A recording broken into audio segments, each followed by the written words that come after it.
Querido Jesus, lerei agora as páginas da tua vida, que elas me levem a te amar cada vez mais e que tuas palavras viram o meu coração e me levem a mudar de vida. Hoje comemoramos a festa de São Brás. O evangelho de hoje é o evangelho de São Marcos, capítulo 5, versículos 1 a 20. Naquele tempo, Jesus e seus discípulos chegaram à outra margem do mar, na região dos Gerazenos.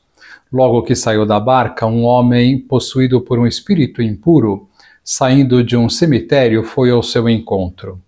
Esse homem morava no meio dos túmulos e ninguém conseguia amarrá-lo, nem mesmo com correntes. Muitas vezes tinha sido amarrado com algemas e correntes, mas ele arrebentava as correntes e quebrava as algemas. E ninguém era capaz de dominá-lo. Dia e noite ele vagava entre os túmulos e pelos montes, gritando e ferindo-se com pedras. Vendo Jesus de longe, o endemoniado correu, caiu de joelhos diante dele e gritou bem alto: Que tens a ver comigo, Jesus, Filho de Deus Altíssimo? Eu te conjuro por Deus, não me atormentes. Com efeito, Jesus lhe dizia: Espírito impuro, sai desse homem. Então Jesus perguntou: Qual é o teu nome? O homem respondeu: Meu nome é Legião, porque somos muitos. E pedia com insistência para que Jesus não o expulsasse da região. Havia aí perto uma grande manada de porcos pastando na montanha. O espírito impuro suplicou então: Manda-nos para os porcos, para que entremos neles. Jesus permitiu. Os espíritos impuros saíram do homem e entraram nos porcos. E toda a manada, mais ou menos uns 2.000 porcos, atirou-se monte abaixo para dentro do mar, onde se afogou. Os homens que guardavam os porcos saíram correndo e espalharam a notícia na cidade e nos campos. E as pessoas foram ver o que havia acontecido. Elas foram até Jesus e viram o endemoniado sentado, vestido e no seu perfeito juízo, aquele mesmo que antes estava possuído pela legião. E ficaram com medo. Os que tinham presenciado o fato explicaram-lhes o que havia acontecido com o endemoniado e com os porcos. Então começaram a pedir que Jesus fosse embora da região deles. Enquanto Jesus entrava de novo na barca, o homem que tinha sido endemoniado pediu-lhe que o deixasse ficar com ele. Jesus, porém, não permitiu. Entretanto, lhe disse: Vai para casa, para junto dos teus, e anuncia-lhes tudo o que o Senhor, em sua misericórdia, fez por ti. Então o homem foi embora e começou a pregar na Decápole tudo o que Jesus tinha feito por ele. E todos ficavam admirados. Palavra da salvação. Glória a vós, Senhor. Vamos olhar para Jesus, como hoje é a festa de São Brás. Penso que seria interessante conhecer um pouco da sua vida e do motivo pelo qual hoje é costume fazer a bênção da garganta depois da missa. Vamos ver uma história impressionante de um mártir dos primeiros tempos do cristianismo e de 7 mulheres que também foram mártires por terem um gesto piedoso com São Brás. Vejamos. Brás nasceu e viveu entre os séculos 3 e 4, na cidade de Sebaste, uma região onde hoje está localizada a atual Armênia. Ali, ele exerceu com louvor a nobre profissão de médico e assim ele conquistou o respeito da população. Dizem que um dos motivos que o levou a praticar a medicina foram as virtudes e os valores morais que ele recebeu de seus pais. Ele se preocupava sinceramente com as misérias humanas. Teve certo momento em sua vida que ele sentiu um grande vazio na alma e desejou ardentemente viver algo mais profundo. Foi nessa fase que ele teria ouvido falar sobre a mensagem de Jesus Cristo e começou a aprender junto às comunidades cristãs. Porém, Brás tomou a decisão de ir morar no deserto como eremita. E foi naquele ambiente, aparentemente inóspito e infrutífero, que Brás teve uma profunda experiência espiritual de penitência e oração. Ele morava em uma caverna, se alimentando apenas do que Deus providenciava. Ali ele passou a contemplar as grandezas divinas e a meditar sobre as verdades eternas. Sua humildade e santidade tocaram profundamente o coração de muita gente. As pessoas o procuravam para ouvir uma palavra de orientação e Brás orava por essas pessoas, e muitas eram curadas de seus males físicos e também dos males da alma. Quando o bispo de Sebaste faleceu, o povo imediatamente aclamou Brás como o novo bispo. Evidentemente que Brás recusou quanto pôde aquela proposta, pois ele preferia continuar em sua caverna ali no deserto. Porém, a insistência foi tal que Brás acabou aceitando aos pedidos para se tornar sacerdote, e em seguida ele assumiu o episcopado de Sebaste. Ele foi um bispo exemplar, manteve a organização da comunidade cristã e seus sermões convidavam todos a uma vida de santidade. Naquele momento, o Império Romano era administrado por 2 imperadores. O imperador Constantino I, que governava o Império do Ocidente, enquanto que Licínio governava o Império do Oriente. Alguns dizem que foi para provocar Constantino que o imperador Licínio iniciou uma terrível perseguição aos cristãos orientais. O prefeito de Sebaste se chamava Agrícola. Ele era amigo íntimo e aliado de Licínio. O prefeito prendeu vários cristãos, pois ele pretendia jogá-los todos mais tarde, junto aos animais selvagens nas arenas, para divertimento público. Muitos cristãos continuavam foragidos, inclusive São Brás, que voltou para sua antiga caverna. Apesar das ameaças do imperador, São Brás continuou exercendo suas tarefas pastorais. Ele escrevia e enviava várias cartas secretas, consolando as almas daqueles fiéis que ainda viviam em liberdade. Porém, o prefeito descobriu a atividade do bispo e mandou prendê-lo. Os soldados foram até a caverna onde vivia São Brás e encontraram o santo médico em oração.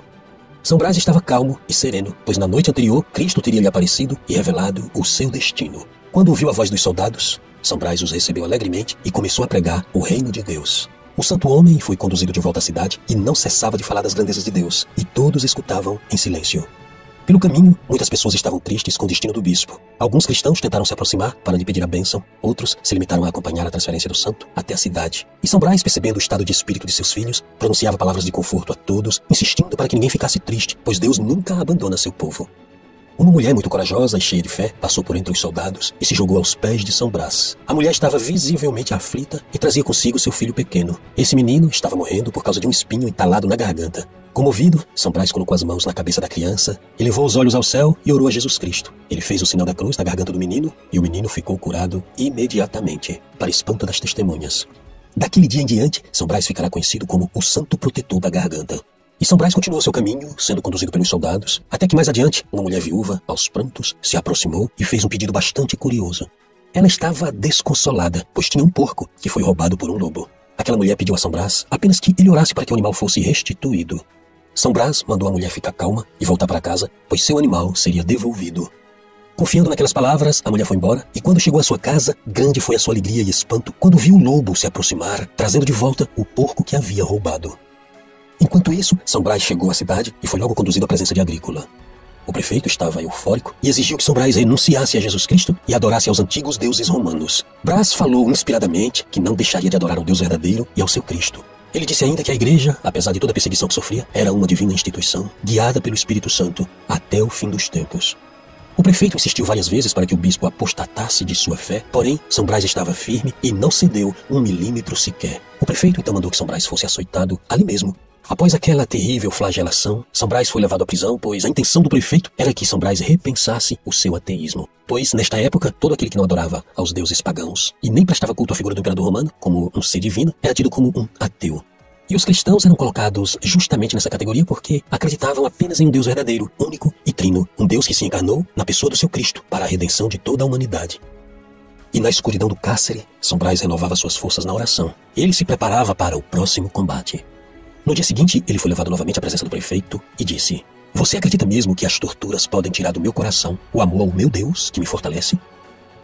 O prefeito Agrícola estava cada vez mais furioso com a determinação do bispo e mandou que ele fosse levado para fora da cidade, no local onde havia uma árvore. Ali, São Brás foi pendurado e teve sua carne literalmente rasgada com pentes de ferro.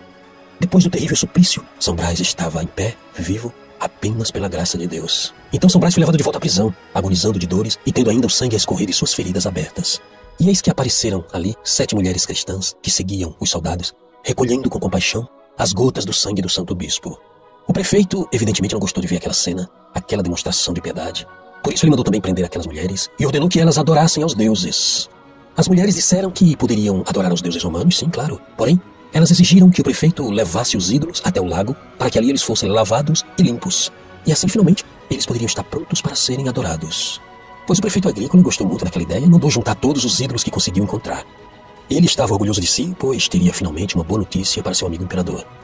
O povo acompanhava aquela cena com grande expectativa e foi com muita admiração que eles viram quando as mulheres pegaram os ídolos e jogaram todos no fundo do lago. As mulheres ainda disseram: "Em breve ficaremos sabendo se eles são deuses de verdade." O prefeito percebeu a intenção das mulheres e ficou muito furioso e mais revoltado ainda pelos soldados não terem protegido os deuses. Porém, as mulheres explicaram que só existe um Deus verdadeiro e que se aquelas estátuas fossem realmente deuses, elas teriam previsto o que estava prestes a acontecer com elas. Agrícola mandou que as mulheres fossem penduradas imediatamente nas árvores e que tivessem suas peles rasgadas com os mesmos pentes de ferro que foram usados contra São Brás. Mas um anjo de Deus apareceu naquela hora e animou as mulheres, dizendo: Não temam, pois um operário que começa bem seu trabalho e completa sua obra merece a bênção e o salário do seu Senhor. O prefeito mandou que tirassem as mulheres das árvores e as jogassem na fogueira. Mas, por uma intervenção divina, o fogo não fez nenhum dano àquelas santas mulheres. O prefeito então ordenava, como um louco, que as mulheres adorassem aos deuses pagãos. Mas elas, em êxtase, disseram que o prefeito deveria terminar o que começou, porque elas já estavam a um passo do paraíso. O prefeito então mandou que as mulheres fossem decapitadas. Enquanto esperavam pelo golpe final, as mulheres fizeram uma última oração. Ó Deus, que nos tirou das trevas e nos trouxe a esta dulcíssima luz, que nos escolheu para sermos sacrificadas em sua honra, receba, ó Deus, nossas almas e faça-nos alcançar a vida eterna. E foi assim que aquelas mulheres entraram na eternidade. Enquanto isso, o prefeito mandou trazer São Brás à sua presença e lhe fez uma última ameaça, insistindo que o santo adorasse aos ídolos. Porém, São Brás permanecia irredutível, firme em sua fé em Jesus Cristo. Por isso ele foi lançado no lago para que se afogasse. Mas quando São Brás fez o sinal da cruz, a água se solidificou imediatamente, como se fosse terra seca. E São Brás se viu em pé, no meio do rio. E ele disse ao prefeito: Se os vossos deuses são verdadeiros, mostre o poder deles e entre aqui. O prefeito ordenou que vários de seus homens fossem até São Brás, e eles foram. Entraram bem confiantes. Mas algo extraordinário aconteceu. A água reapareceu de repente e afogou aqueles homens. Porém, São Brás saiu dali tranquilamente, caminhando sobre as águas. E quando chegou ao pé do prefeito, disse: Saiba que eu sou escravo de Cristo e não adoro aos demônios. O prefeito, naquele momento, era a própria encarnação do ódio. Ele mandou que São Brás fosse decapitado e assim foi feito. E muitos daqueles que assistiram estes acontecimentos se converteram à fé em Cristo. Que lição nós podemos tirar hoje? Que, a exemplo de São Brás e de todos os mártires que não têm medo da dor, saibamos ser mais fortes diante das dores e contrariedades da nossa vida. Agora vos dou a bênção para este dia, a bênção de Deus Todo-Poderoso, Pai, Filho e Espírito Santo, esteja sempre convosco e permaneça para sempre. Amém.